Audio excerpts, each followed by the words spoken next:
ओम शांति। 24 अप्रैल 2020 आज की बाप दादा की साकार मुरली में बाबा ने अव्यभिचारी ज्ञान सुनना है और कोई से कुछ भी नहीं सुनना है, इस बात की ओर इशारा किया। बाबा ने कहा कि अगर तुम्हें उत्तम बनना है, पुरुषोत्तम बनना है, तो कोई भी कनिष्ठ बनाने वाली बातों पर अटेंशन नहीं जाना चाहिए, क्योंकि आत्मा में संस्कार भरते हैं या तो कोई चीज़ देखने से, सुनने से, बोलने से, पढ़ने से, विचार सागर मंथन करने से। तो अगर आत्मा कोई भी ऐसी चीज़ सुनती है जो कि उसे कनिष्ठ बनाने के लिए, मतलब कि जहाँ थे वहीं पर वापस वही शूद्र वाले संस्कार फिर से इमर्ज करने के लिए केपेबल हैं, तो ऐसी बातों को बाबा कहते हैं नहीं सुनना है ना। ऐसे संग से भी बाबा संभाल करने की बात करते हैं। और बाबा ने आज की मुरली में कहा, एक बाप से ही सुनो, अव्यभिचारी ज्ञान सुनो, और कोई से कुछ भी सुनेंगे तो वो झूठ है ना। झूठ है मतलब विनाशी है, वो चीज़ ट्रैवल नहीं करने वाली है। जब तक आप इस शरीर में हैं तब तक वो चीज़ हमारे साथ ट्रैवल करेगी, लेकिन जिस वक्त ये शरीर छूटा तो वो सारी चीज़ें यहीं की यहीं रह जाएंगी और उनका कोई भी अंश मात्र हमारे साथ ट्रैवल नहीं करेगा, सिवाय हमारे संस्कार, हमारा जो स्वभाव था उसके, जो अपने टाइम पर दूसरे शरीर में इमर्ज होगा। तो शिव बाबा का ज्ञान क्योंकि संस्कार डेवलप करता है, एक आइडेंटिटी डेवलप करता है, तो इसीलिए बाप दादा का ज्ञान अविनाशी होता है।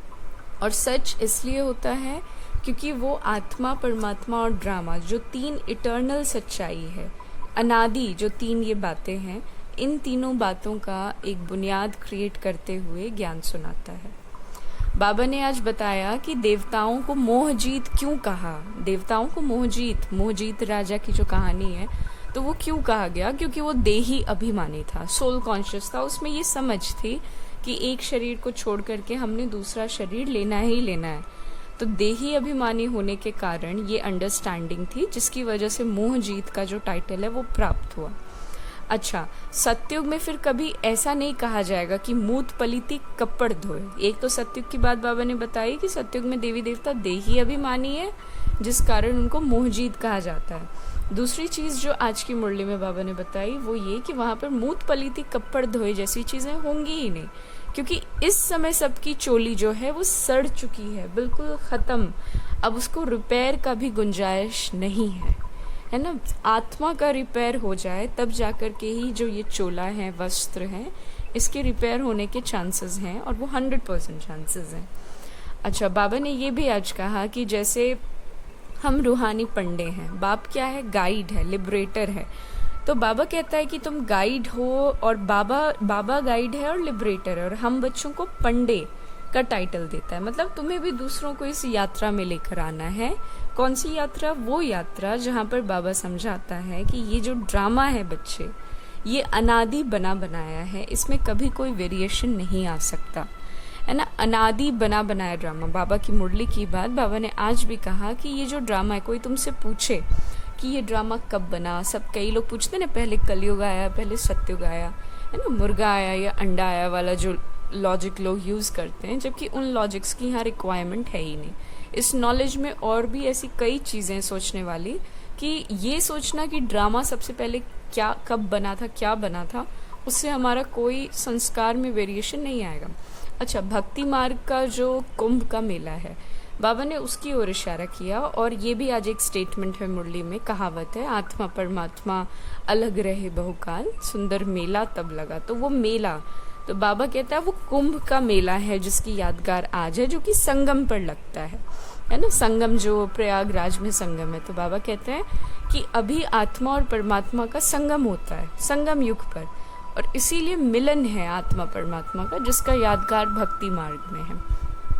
अच्छा, बाबा ने आज ये भी बताया कि हर बात में नंबरवार होते हैं, नंबर वाइज हर चीज़ में होती है।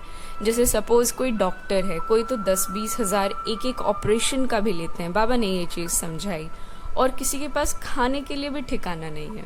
बैरिस्टर यानी लॉयर्स, उनमें भी ऐसा है ना, जो प्रोफेशनल पर्सनल प्रैक्टिस करते हैं, अपना प्राइवेट प्रैक्टिस करते हैं, तो ऐसे वेरिएशंस आती है। तो बाबा ने कहा नंबरवार तो हर चीज़ में होते हैं, है ना। और इस नंबरवार को समझने के लिए ड्रामा का कंसेप्ट सबसे ज़्यादा सही है ना। तो बाबा ने आज ये मुख्य बातें हमें बताई। अच्छा, बाबा ने आज हमें ये भी कहा कि ऐसा कौन सा पाठ है जो कोई मनुष्य किसी को नहीं पढ़ा सकता। तो ऑफ कोर्स वो है देही अभिमानी बनने का पाठ, जो एक शिव बाबा ही हमें इस संगम युग पर ब्रह्मा बाबा के आधार से समझाता है। आज के वरदान में बाबा फॉलो फादर की बात की ओर इशारा करते हैं कि अगर तुम्हें अपने लाइफ में, अपनी इस लाइफ में, संगम युगी लाइफ में सहज कार्य करना है, सहज बनते बनते सहज बनाने वाला और तीव्र पुरुषार्थी रहना है, तो उसके लिए फॉलो फादर। जैसे ब्रह्मा बाबा ने जो किया, जो उन्होंने आज, क्योंकि ब्रह्मा बाबा एक 100% सैंपल है शिव बाबा का, तो उसको फॉलो करना मतलब शिव बाबा को फॉलो करना। तो बाबा ने कहा फॉलो फादर, है ना। ब्रह्मा बाबा ने जैसे किया, अपनी बुद्धि लगाने की जगह अपनी बुद्धि चलाते हैं, बाबा ने कहा तब मुश्किल होती है। जहां अपनी बुद्धि यूज की, अपना एक्स्ट्रा इंटेलिजेंस यूज किया, तो बस तुम वहीं पर संकल्प के जाल में फंस जाते हो और फिर समय भी लगता है और शक्ति भी लगती है। और अगर फॉलो फादर किया तो समय और शक्ति दोनों ही बच जाएगा, इनफैक्ट जमा हो जाएगा। और बाबा ने आज ये भी इशारा किया है मुरली में कि इस पुरानी दुनिया को तुम्हें भूलते जाना है, भूलते जाओ इस पुरानी दुनिया को। और फिर सच्चाई सफाई की बात की कि अगर सच्चाई सफाई को धारण करना है तो स्वभाव को सिंपल बनाओ, सरल बनाओ, उसको ज्यादा कॉम्प्लिकेटेड नहीं करना। और सरल मतलब जैसा बोला गया फॉलो फादर, अपना एक्स्ट्रा इंटेलिजेंस उसमें यूज नहीं करना है। ओम शांति।